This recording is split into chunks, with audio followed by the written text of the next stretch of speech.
Carlos Kaiser. Je ne le connais pas, tu ne l'as jamais vu sur un terrain. C'est normal, il n'a jamais joué un seul match de football, pourtant sa profession pendant des années c'était d'être un joueur de football. Malgré un manque de talent évident, il a berné les plus grandes équipes pour réaliser son rêve d'être footballeur et d'attirer les plus belles femmes, selon ses goûts à lui, parce qu'en vrai on est toutes belles. Comment a-t-il fait? C'est ce qu'on va voir aujourd'hui lors de cette nouvelle histoire. Bonjour à tous et bienvenue dans cette nouvelle vidéo. N'hésitez pas à vous abonner si ce n'est pas déjà fait et surtout si vous aimez la tournure que prend cette chaîne YouTube, j'arrive avec plein de nouveaux formats. Aujourd'hui, je vais vous raconter l'histoire de Carlos Kaiser qui a trompé des clubs pendant 2 décennies. Cet homme est devenu une légende, mais pas pour les raisons que vous croyez. Qui est Carlos Kaiser?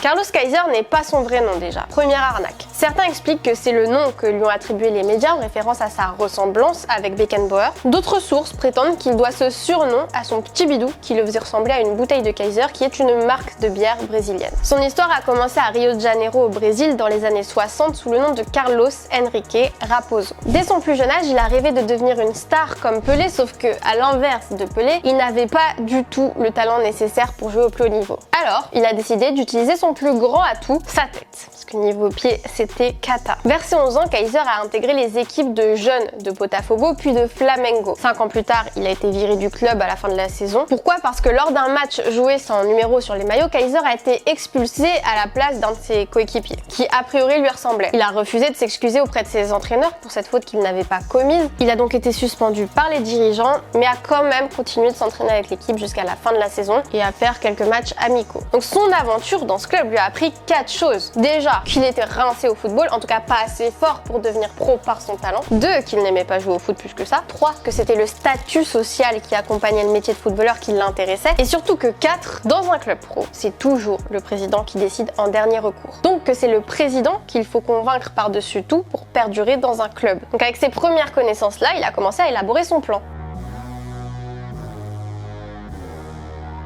Dans les années 80, Carlos Kaiser a mis en place une stratégie simple mais très efficace.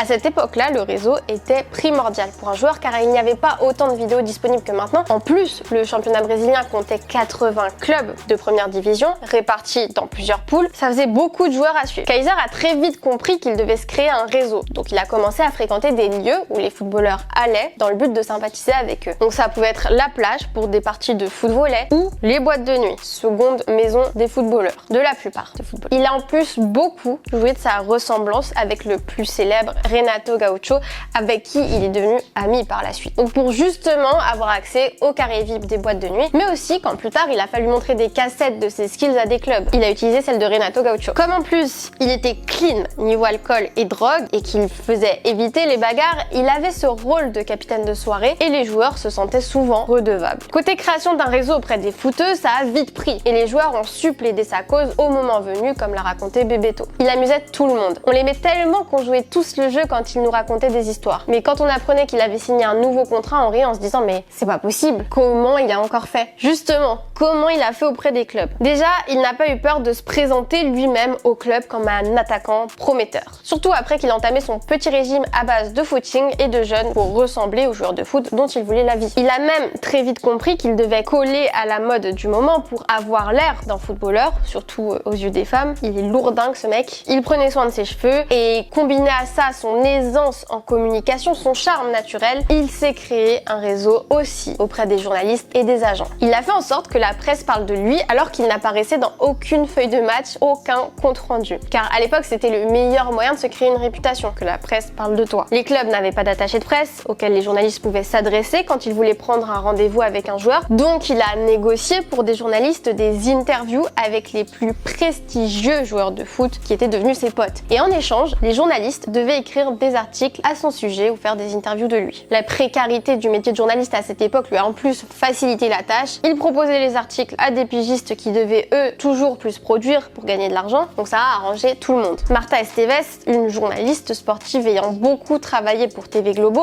a expliqué qu'elle comprenait que certains soient tombés dans le panneau. Il racontait les histoires comme personne et les gens le croyaient. Aujourd'hui avec Google et YouTube, YouTube, même un stagiaire ne goberait pas ces histoires. Mais à l'époque, les journalistes travaillaient pour plusieurs titres à la fois. Les salaires étaient minces et la vie difficile. Donc petite anecdote, comme il était aussi très intéressé par chiner des meufs, il lui est même arrivé de payer des journaux parlant de lui à des enfants en leur demandant de les distribuer gratuitement aux femmes en bikini sur la plage. La lourdeur. Et Renato Mendes Mota, son ancien coéquipier, se souvient encore de cette fameuse phrase qu'il sortait. Et vous préciserez bien que je suis Carlos Kaiser, le footballeur dont on parle dans le journal. Vraiment prêt à tout pour Ken celui-ci. Il avait le réseau et l'attitude, tout a été travaillé au détail. Très vite, les clubs ont cru en son potentiel. En 79, lors d'une séance d'entraînement, il a convaincu, mais on ne sait pas comment, les dépisteurs de Puebla, puis il a été recruté par le club mexicain qui l'a libéré quelques mois plus tard sans qu'il n'ait joué un seul match. Pourquoi ? Lors de son premier entraînement, sur un ballon en profondeur, Kaiser a trébuché et simulé une sorte de blessure, une énorme blessure même. Il s'est effondré en hurlant de douleur avec des grands gestes, genre taper du poing, « Ah, j'ai trop mal !» Et comme il n'y avait quasi pas d'IRM réalisé à l'époque, les médecins se fiaient aux réactions du joueur et au joueur lui-même pour évaluer l'importance de la blessure. D'autant plus qu'en principe, un vrai joueur de foot veut quand même jouer ses matchs. Donc malgré les bains de glace, les séances de kinésithérapie, Kaiser n'a jamais quitté son bandage à l'acte. Pendant ce temps-là, il touchait son salaire pépère et pouvait profiter de la vie. J'ai passé 3 ans à les berner. Mais bon, vous vous souvenez qu'il utilisait la presse pour dorer son image et devinez quoi ? Selon un de ses articles, il aurait été si bon à Puebla qu'il aurait été invité à devenir mexicain et à jouer pour l'équipe nationale. Donc c'est bien là-bas qu'il a inauguré sa stratégie de simulation de blessure, puis il l'a répété à El Paso, à Fluminense, à Vasco América, à Palmeiras, à Guarani, à Bangu, dans d'autres clubs. Certains pensent même à tort qu'il a été recruté par un club français, le Gazélec Ajaccio, en 86.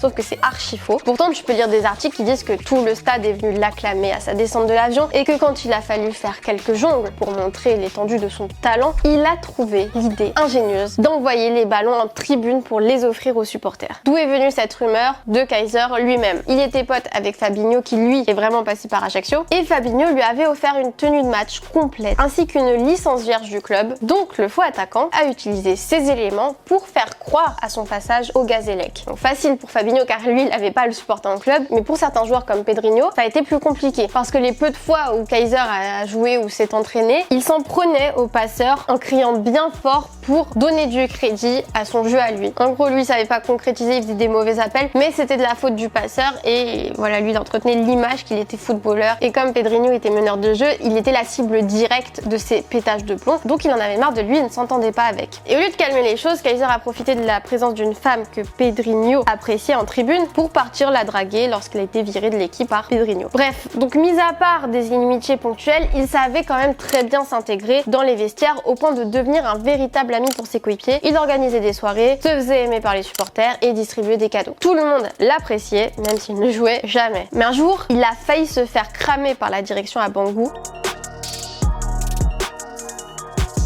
Le président du club à l'époque, Castor de Andrade, était un mafieux, impliqué dans plusieurs affaires de meurtre. C'était aussi le plus gros bichero de Rio, c'est-à-dire le patron du Jogo do Bicho, un jeu illégal de loterie très populaire dans les favelas brésiliennes. Donc t'avais pas trop envie de plaisanter avec lui, enfin sauf si t'étais Carlos Kaiser, parce que lui, clairement, rien à foutre. Dès son arrivée au club, il a fait son coup habituel de la blessure musculaire permanente, donc il a continué son train de vie, plage, disco. Il avait juste à se présenter tous les jours à l'entraînement et aux soins des kinés. Un jour, le président en personne a voulu qu'il soit aligné comme remplaçant sur une feuille de match. Lui, qui ne s'y attendait pas, était épuisé de sa soirée en plus la veille en boîte, il somnolait sur le banc des remplaçants, pendant que ses coéquipiers prenaient l'eau sur la pelouse. Le club était mené 2-0 et le président a imposé à l'entraîneur de faire rentrer Kaiser qui était supposé jouer en neuf. Pas le choix, il est parti s'échauffer tout en réfléchissant à une stratégie pour sortir de là. Quand soudain, un des supporters l'a traité de sale pédale. Et là, Kaiser a compris qu'il tenait sa porte de sortie. Il a escaladé la grille de la tribune, a sauté dans la foule et a commencé à tarter tout le monde. Le match a été logiquement interrompu. Lui qui crachait du sang après cette bagarre, après un rouge immédiatement, il a fait genre qu'il le contestait, mais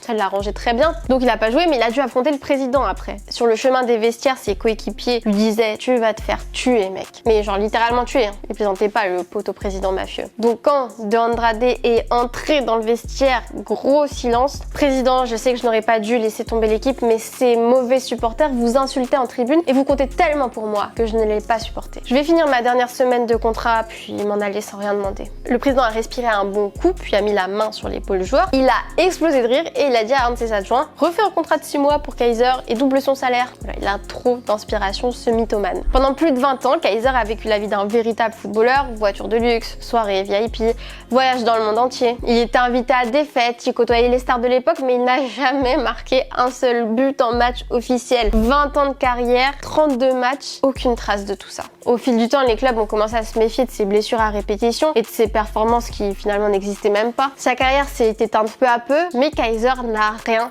regretté, il a vécu la vie qu'il voulait. Je voulais vivre la vie d'un footballeur, c'était mon rêve, même si je devais mentir pour y arriver. Donc Carlos Kaiser a mis fin à sa entre gros guillemets aux alentours de l'an 2000 et est devenu professeur de fitness. Lui qui aimait plaire aux femmes est tombé amoureux et s'est marié, mais sa femme est décédée quelques années plus tard d'une maladie foudroyante. Carlos Kaiser est l'un des rares joueurs de l'histoire à avoir réussi le grand chelem des 4 grands clubs de Rio, à savoir Flamengo, Fluminense, Vasco de Gama et Botafogo. À force d'avoir menti à la terre entière, on ne sait parfois même pas démêler le vrai du faux, mais bon, il y a quand même une multitude d'anecdotes vérifiées et un documentaire qui est sorti sur lui. On retiendra qu'il a réussi à réaliser son rêve et que les footballeurs eux-mêmes l'ont plutôt soutenu. Pour avoir fait tout ça, ce mec est un génie, il faudrait étudier son cerveau, comme celui d'Einstein. Si vous avez aimé ce type d'histoire, abonnez-vous, dites-le moi en commentaire pour que je vous en trouve d'autres. Si vous en avez une à suggérer de même, dites-le moi en commentaire. On se retrouve bientôt, je vous fais des gros bisous.